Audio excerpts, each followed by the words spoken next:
Hey, what is up, everybody? This is Stevie Breach coming to you here today. We're talking about WWE's Royal Rumble 2019. I know as of right now, a lot of years we have long lists of competitors that we think might be showing up in this year's Royal Rumble.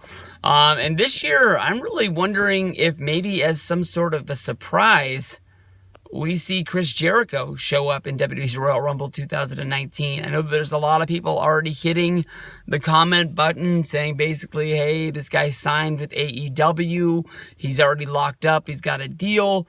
He's basically saying that he's making more money than he's ever made in WWE.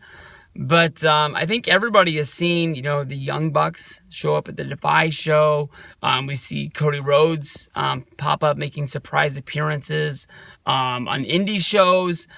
Basically just getting the word out there, getting fans around the country hyped up about AEW.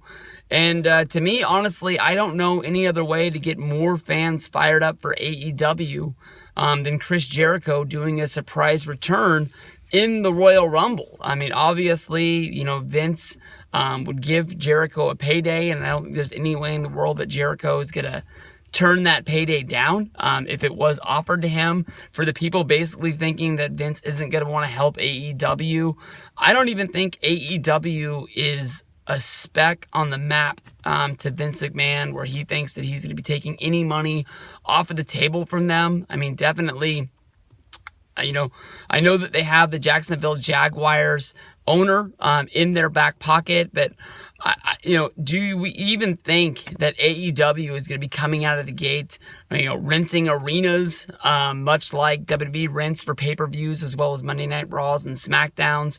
I'm not trying to say that they're going to be, the bottom of the barrel indie, but we've seen them have, one pay-per-view in Chicago when they did All In. They're doing another one at the Mandalay Bay. But those are like months apart. And if this is going to be a real promotion, I think they're going to have to come out of the gates taking really small baby steps. We've seen the mistakes that were made by TNA. Basically, TNA, they found a home. They grew in Nashville. Then they moved to Orlando. They were there at Universal Studios. And then basically, when Bischoff and Hogan and those guys got there, they decided, hey, we need to take this on the road, and we need to make our show, weekly. We need to make it live. And they were doing, shows in Las Vegas. They were doing shows, I think, in Birmingham, Alabama. They were doing big towns. They were doing small towns, and they weren't able to draw enough fans to cover what it costs to rent the arena. So, I mean, I think that honestly, AEW, even though they're making moves by, signing some of the best talent that's out there on the market right now, Cody Rhodes, the Young Bucks, more than likely Kenny Omega, Chris Jericho, just because they have those names doesn't mean they're going to be able to fill the Mandalay Bay, arena each and every time that they need to be doing a show to be able to film television or film a pay-per-view.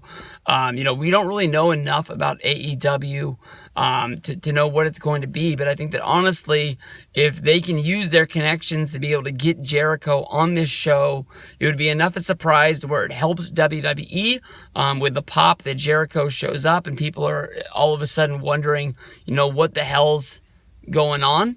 With an AEW guy showing up. I mean, we saw Chris Jericho working with New Japan Pro Wrestling, which I think is a bigger, I still don't think that they tap into the U.S. market where they take money away from WWE, but I think that New Japan is more of a competitor to WWE than AEW is.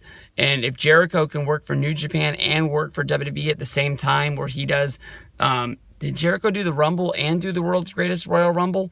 But I know that he did that Saudi Arabia show, so I don't know why, an AEW guy wouldn't be able to pop up. So that's really like the one surprise guy that I'm really looking to see. I wouldn't be surprised at all if Jericho is part of the Royal Rumble.